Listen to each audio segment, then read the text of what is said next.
Hello, everyone. This is Jody Bruns, president of the Divorce Lending Association and the Certified Divorce Lending Professional CDLP certification program.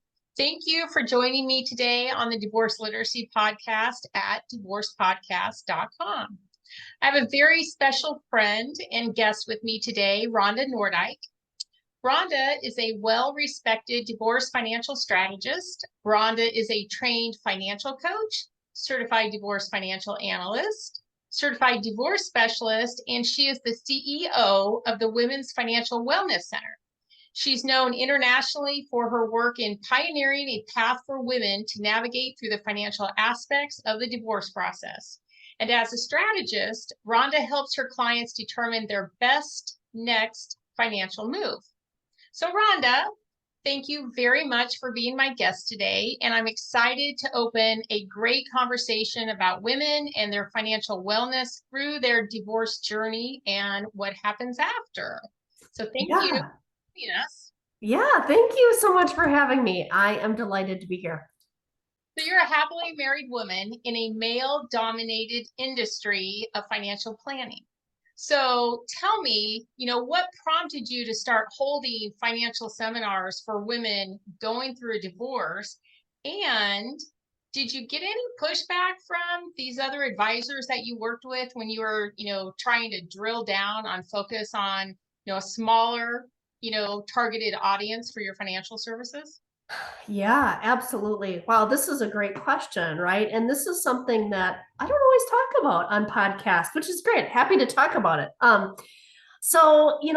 at the end of the day, I started my career in the financial industry back in the early 2000s, was running and helping my husband run a registered investment advisory firm. And very early on, I just really felt compelled to be able to help women. So I developed a niche. Yeah, we did these workshops. We would have standing room only. And a lot of times the women would leave. They would go home and their husband would say, hey, we've got a guy. Don't worry about it, blah, blah, blah. She would feel deflated and then never really kind of take that initiative to move forward with her financial future. And so, long story short, I had been in the financial industry. I was having more and more women that were coming through my doors that said, Rhonda, I am feeling stuck. I'm going through divorce. My attorney's not calling me back. I don't know what questions to be asking. I'm feeling bullied into making decisions. Can you help me? And so I was like, gosh, there's something here. And you hear that enough and you're like, okay, we're going to figure this out. So at the time, there was not anything like Women's Financial Wellness Center. I had looked, there was nothing in the US. The closest thing that had a physical location that specialized on the financial aspect was in Australia. Oh, wow. And so I left the financial industry in 2014, opened Women's Financial Wellness Center, and decided that I was going to help women navigate through the process. I was going to be the grassroots efforts. I was going to create a safe space for women to be able to ask those tough questions, get the answers that they had been seeking, and really help rebuild their confidence. And so that's really how this whole thing started. And I have always been, even as a young kid, somebody who really felt very empathetic, very passionate about seeing people that are being abused or mistreated, to change that. Like, it's always bothered me. And so this particular niche seemed to be a really good fit for me to bring my passion to do that.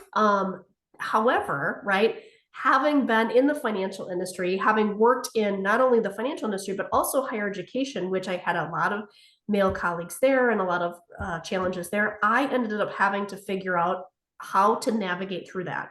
And I needed to be able to learn how to negotiate. I needed to learn how to communicate assertively and set boundaries. And all of those things were not things that I had learned as a kid. I was very passive, didn't want to rock the boat.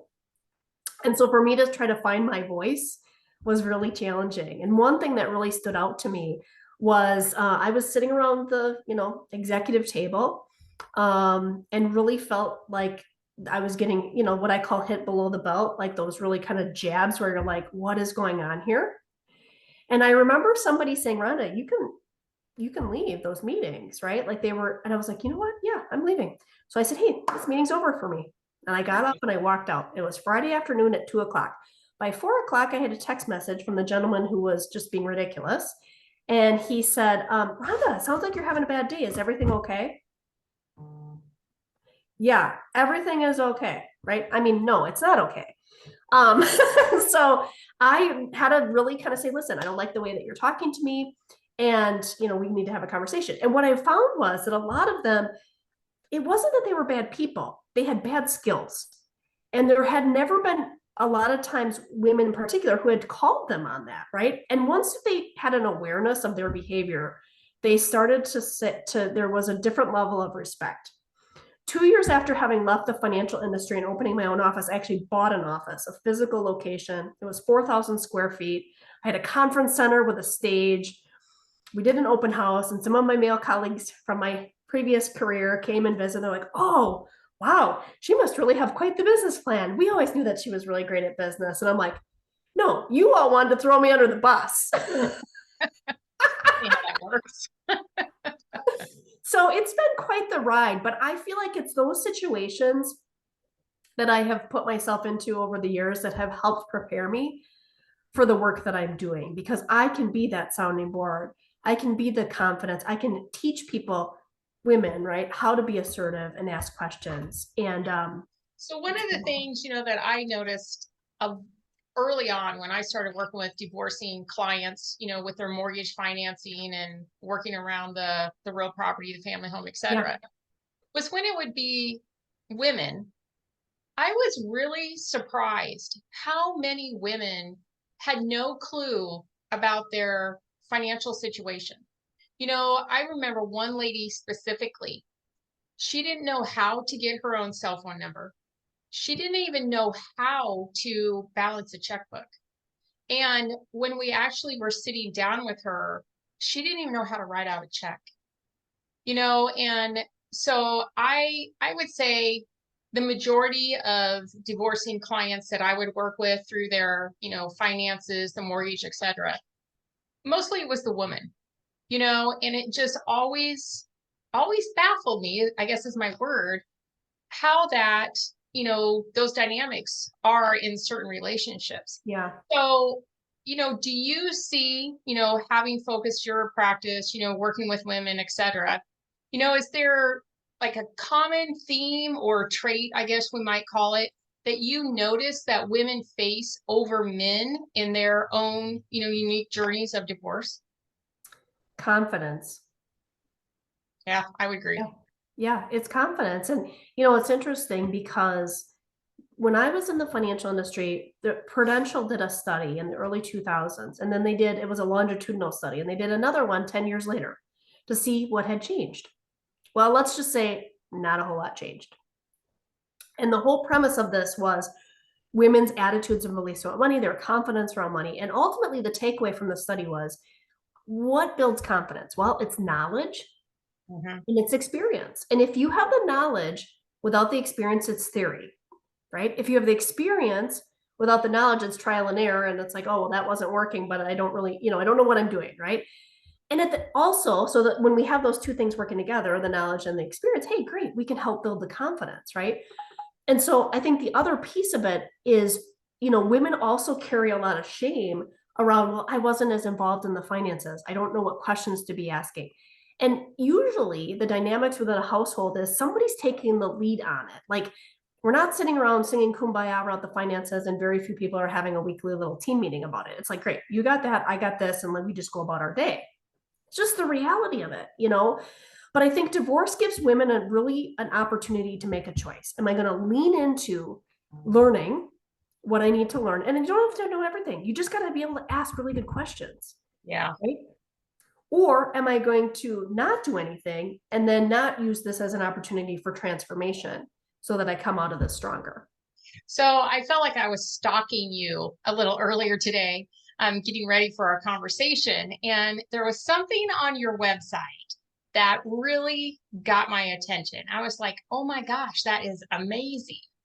What it was is it read that the divorce process is like a chess game. To be successful, you first must know the rules of the game. So let's talk about that. Explain more, to our audience what that means to you from a financial perspective. Yeah. So the chess game, right? The strategy piece, the knowing what your next best move is, right? is really, really important as people are going through this process. And I think a lot of times people think, well, my first step is I need to get an attorney, or my first step is I need to, whatever. And I am always like, okay, well, let's follow a process. Let's have something that has worked so you know what your move is, right? I think a lot of times, especially for women that I have a personality quiz that people can take, a financial personality. And for the people that score out as collaborators, for example, those are the people that they really love to collaborate. They want to be able to have the conversations. They're healthy and cooperative. And so for those women in particular, which is a good example, they have a hard time holding their strategy close to the vest because they want to go to their spouse and say, hey, I came up with this really good idea. Here's how we could split things, or here's what we could do. And they're kind of giving away like Their next move. their next move, right? But they feel this guilt of like, well, I feel like I'm being secretive. And I said, listen, there's times when you have to be strategic and you don't have to share all of the pieces. And for me, one of the times that I did that in my most recent career over the last, 7-8 years was when I was buying my office. I did not tell a single person, not my spouse, nobody knew where I was going. And I had a meeting with the property manager and the broker for the space because I did not want noise. I didn't want somebody saying that's a bad idea. I had done my research, showed up to the meeting and thought, I'm just going to go and gather information. And so I asked questions. And of course, the broker's like, I'm giving you a really great deal. And I'm like, that's great, but I'm going to, I'll let you know if I think you're giving me a good deal. And so that was great. And then once I had the information, then I went back and said, hey, here's what I would like to do with that. I ended up getting the space and I ended up I look back and I'm like, this was so crazy. The broker, so the guy who was selling the space was actually a licensed real estate agent. He'd been doing this for like 30 years. We did it without a real estate agent. And I'm not suggesting that. Yeah. But it worked because I negotiated myself and had a title, had somebody write up the offer and sent it in. And he was like, I'm totally offended by your offer. And I'm like, well, you know the deal. Like, then respond back in writing and we'll continue the negotiations. And that was a turning point, in that conversation was me kind of standing up, Yeah. and saying that. But I think at the end of the day, it's being willing to hold it close to the vest until you have enough time. I always say it's not that you're not going to share the information, it's when you share the information. Yeah. So it's just about timing. Well, not only that, but it's also about pausing, because when you're playing chess, you see the moves you can make, but I see too often working in divorce scenarios and cases that somebody is just, it's a knee-jerk reaction. It's like, oh, I can move here.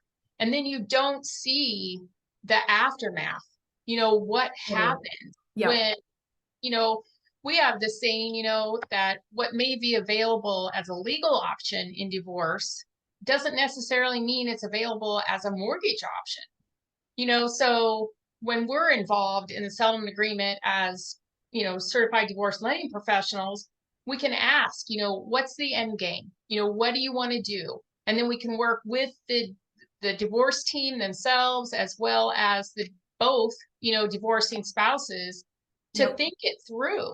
Yeah. And I think, that whole chess theory, it can make such a big impact if people, because, emotions run high in divorce. People want to, just quickly get it done. They don't truly think it through. What's going to happen if I make this move down the road? So you have one of your programs, you've branded the Bridge program. Can you tell us more about what that is for, women who are going through a divorce? Yeah, absolutely. So this program really came out of working in the space, developing a process, a signature process that I have done rinse, repeat over and over again, right? That finally needed a name. So it has a name and it's called Bridge, right? And each of the letters stands for something. And the whole goal is to be able to help women navigate through all of the financial related pieces for the divorce from a holistic perspective. So they have very clear action steps on what they can be doing. And kind of in alignment with that stress or the chess piece, right, is how can we help them navigate through and what should they be doing? And so that's where the Bridge method comes in. It's very structured and yet flexible on helping them be able to ask the right questions so they get the right answers. So this program that I developed, really, I'll kind of highlight the key things. So the first thing is building the team. And we know how important that is, but you and I had a conversation kind of offline on how we as divorce experts really need to raise the bar. Yes. We need to make sure that we're operating from an ethical perspective, that we are bringing the best possible solutions to the table, that we're staying up on the trends and what we need to, and that we're not part of the, hey, this looks like a really great, easy fix for my business, and so I'm going to go down that path. Like, that's just not okay, right? Shiny new objects. Right. No shiny new objects, right? Right. And really, to be an expert in this field, you need to have, right, at least probably 10,000 hours of only doing this, not a small part of it, right? But all you do. When I came out of the financial industry, it took me at least 2 or 3 years to get my bearings. And I had a history with the financial aspect. There was so much that I was learning. I'm like, holy smokes. And there isn't a day that goes by that I don't learn something. And I know you probably could say the same, right? Lifelong learners in this space. So building your team, building the right team, building the team that understands all of the pieces and making sure that you've got the right people. And then the next part is review the financial. So this is where I'm helping them gather and organize the financial documents. I'm helping them label them in a way that makes sense for the divorce process. I'm also helping them establish a budget, current and projected, right? So we know that when we're talking to a CDLP, I have a baseline of what their income and expenses are so we can have some really good conversations. And then we're moving on to the I, and that's identifying the gaps. So this is where we're going to identify gaps in income. So what do we need to close that gap? Is there a gap in transparency? Is there still a gap in confidence that we need to address? What are the gaps? Do we need other professionals? Do we need a forensic accountant? What do they do and does it make sense? Do we need a business valuation expert, right? Do we need a real estate agent or a lending professional? Who do we need to help us as part of the team? And my model is built where I'm pulling in people, right? As part, so I'm kind of like managing the process, I'm managing the people, and I'm managing the positioning. How can I best position my clients for success after this is over? So the I is really, really important. Then we move on to the D, which is dial in the financials. This is where we're looking at property division and we're looking at support. I'm not running the support calculations. I'm letting the attorneys do that, but I'm doing a deeper analysis on the support calculations and asking questions and making sure that my clients understand what that bottom line number means for them. And what's interesting about that analysis is that often I find that the women are barely breaking even on the proposal, right, of what's been proposed, and sometimes even going backwards, right? And the spouse is usually in the black right out of the gate after support and still continuing. So that gap widens. And that's where Women's Financial Wellness Center is really focused on how do we bridge that gap? How do we make sure that there isn't just this continued disparity in income that is present potentially today? How do we mitigate that? And then we're looking at guide, which is how do we finish strong? What's the guide to finishing strong? What things do women need to know when they're reviewing their financial final agreement to make sure that they're positioned clearly for now and kind of taking a forward look on, okay, are there things that we can be addressing that will cause them less headache down the road? Maybe it's life insurance. How is that structured? It could be variable expenses and the details related to that. There's a host of things that I will look at to make sure. And then the E is exhale, like, okay, it's over. And now what? And then now what is a list of post-divorce things that they can be doing and a post-divorce financial action plan. What are their goals? What do they need? And then at that point, Jody, I will pass the baton to a team. And that team is usually, other financial folks, estate planning attorneys, career coaches, whoever else they might need, that I really curate that team. And then okay, great. I know that she's going to be in good hands. And oh, by the way, now I'm going to go start this process over with somebody else. So I have found another, big, oh my gosh, this is like so happening so often anymore, is the desire not to have an attorney involved. And I was listening to, this one divorce group that I'm involved with down in Florida. And one of the attorneys shared with us that in his area, about 90% of divorce filings are pro se, and, and the attorneys, are like, we don't know what to do, to combat this. I had one attorney, who I worked with a lot in Colorado even, and she told me that it's very hard, to go under retainer anymore, that, divorcing couples or, one spouse would rather not go under retainer, but pay them for their hourly services, and I honestly feel that anyone going through a divorce at one point through that process should have legal representation, but it's the internet, obviously. You can go out, you can find all kinds of information. Some of it's wrong, some of it's good information. They don't know the difference. They don't know the difference, and I tell my CDLPs that the pro se, spouse is a risk to their business. Yep. Because as a certified divorce lending professional, we do not give legal or tax advice. We know enough to be dangerous. We walk a very fine line, but we always, defer back to the financial planner, the tax accountant, the attorney.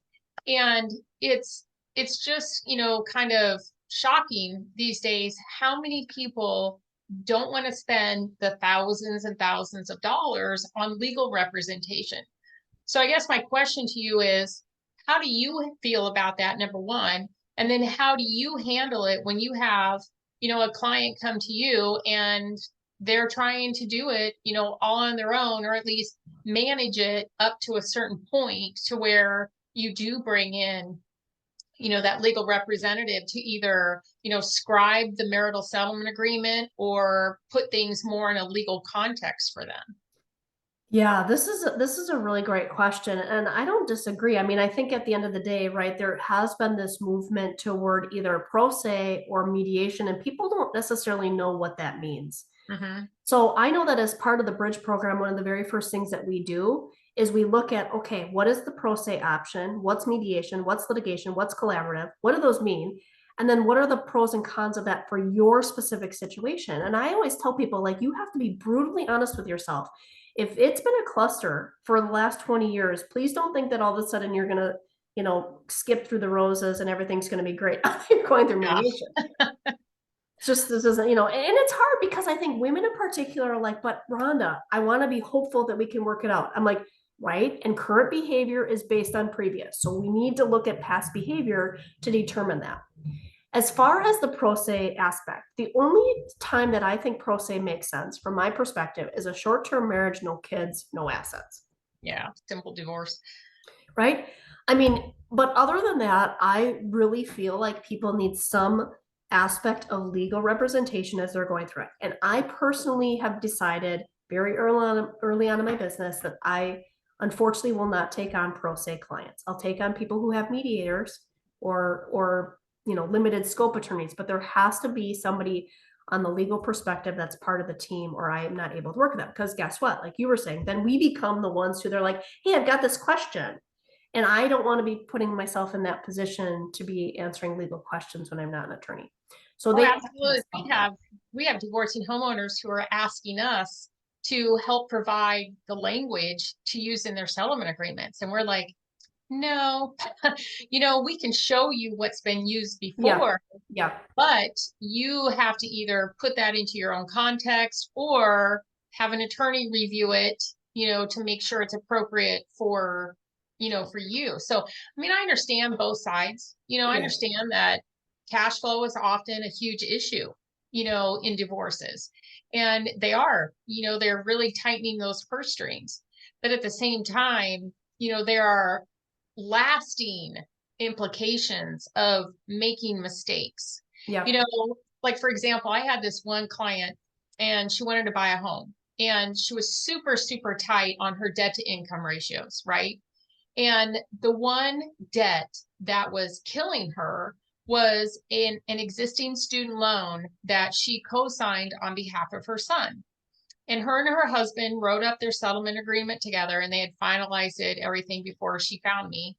And the settlement agreement was written, it said that the husband would be responsible for paying all future student loan payments. And it was that one word. Mm. They didn't address the existing student loan. So we had to count it against her because she co-signed it. And Oh the no. settlement agreement, like the devil's in the details, right? It said the husband will be responsible for making the payments on all future student loans. And we knew their intent, but unfortunately, we have to go by how it's written. Yeah. Yeah. So, and it's sad too. I mean, you're a mediator, I'm a certified mediator as well. And, we sit there and we know the aspects, of our business.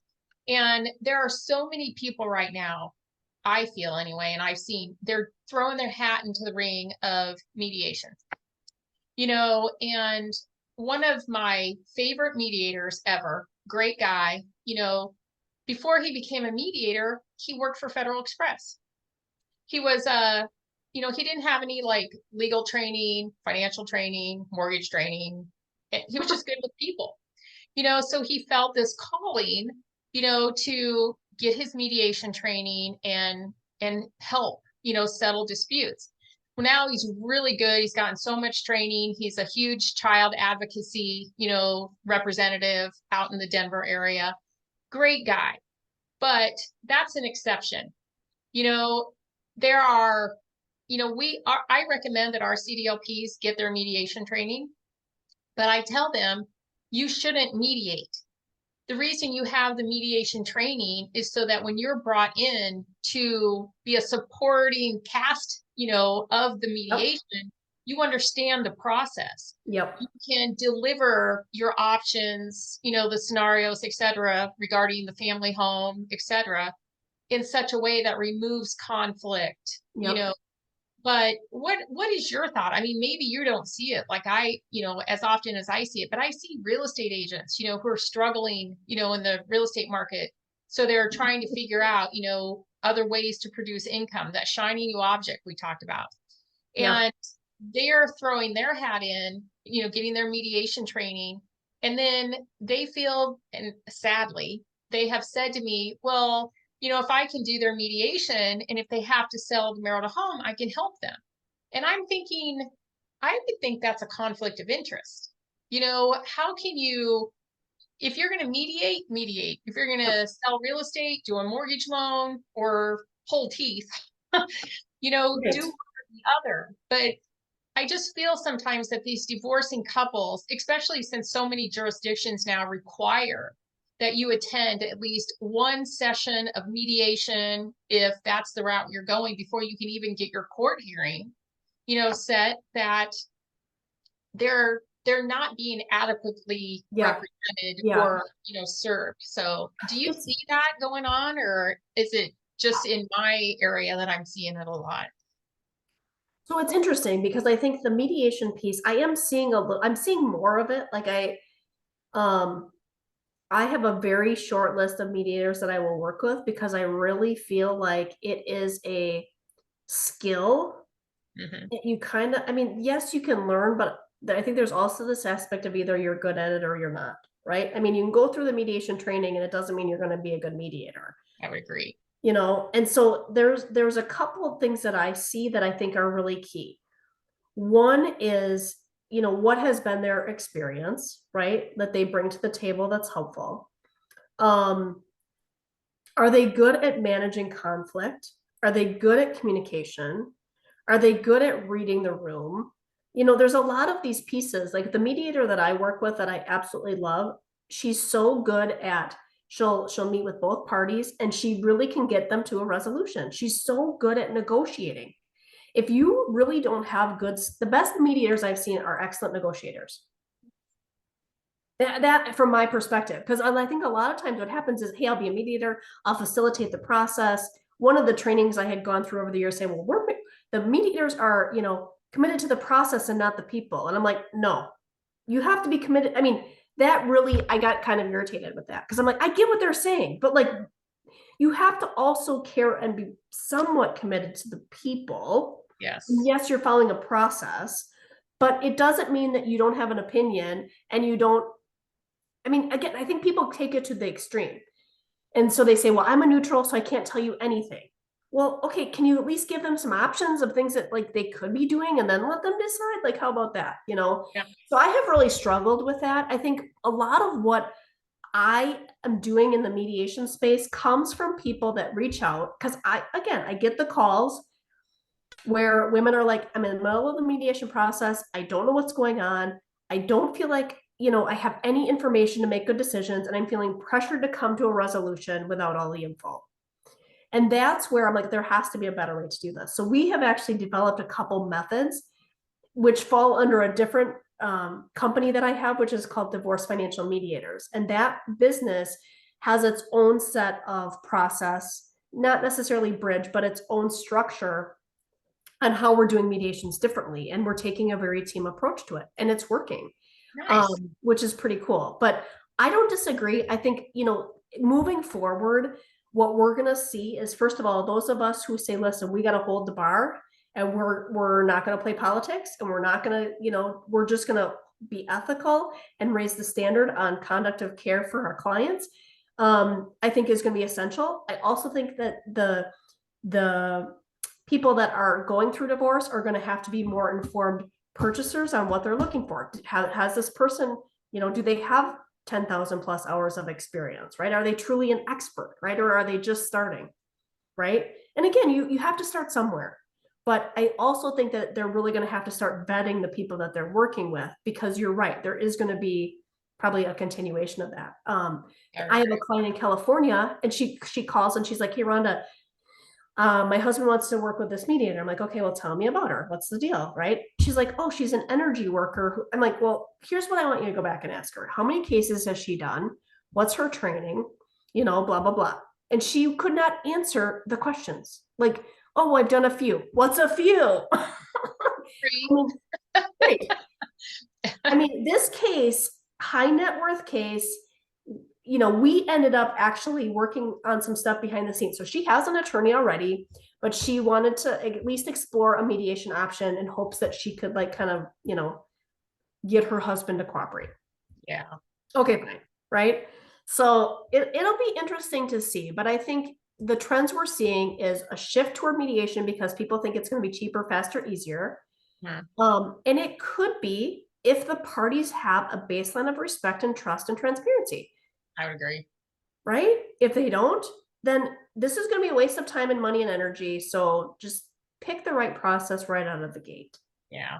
Well, I kind of got off on, a tangent when I went down that rabbit hole on mediation, but coming back to the, financial wellness, et cetera, if you had one tip, to share with our audience who might be contemplating divorce, or maybe they're just starting the divorce process, what would that be? Maybe you have two, but the very first thing, that they should do, or get organized or whatever, besides reaching out to you guys, what would that tip be?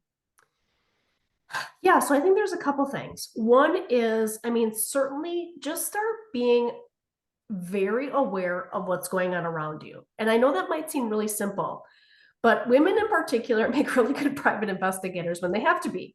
So it's like, oh, I found passwords, I found statements, I had something come in through the mail, right? Like all these little things. You have this sixth sense. So that's one thing.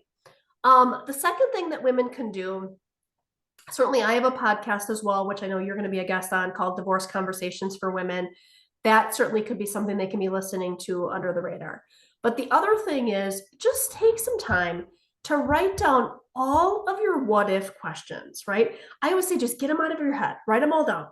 And then we can make sure that we're getting the people, right, to answer the questions. Can I keep the house? Do I have to go back to work? Like there's just all these things that all day long are just swirling around in their heads. Just get it out on paper, right? Yep. Free up the brain space to know that you've got it written down, and we'll help you, right? We'll collectively help you navigate through all the questions, not all at once, but just get them down on paper so you don't forget. And you can keep that in front of you as you're navigating through the process. I think that's awesome. Well, Rhonda, thank you so very much for joining me today. And if our listeners would like to learn more or get in touch with you, how can they find you on the internet?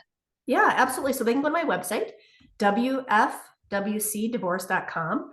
They can check out the blog, they can check out the podcast, and they can take the quiz, which is what is your next best move. And look forward to being able to connect. But thank you for the opportunity to share today. I really appreciate our candid conversation. Yep, I appreciate it too. I hope you have a great day. Thank you. You too. All right, bye. Bye.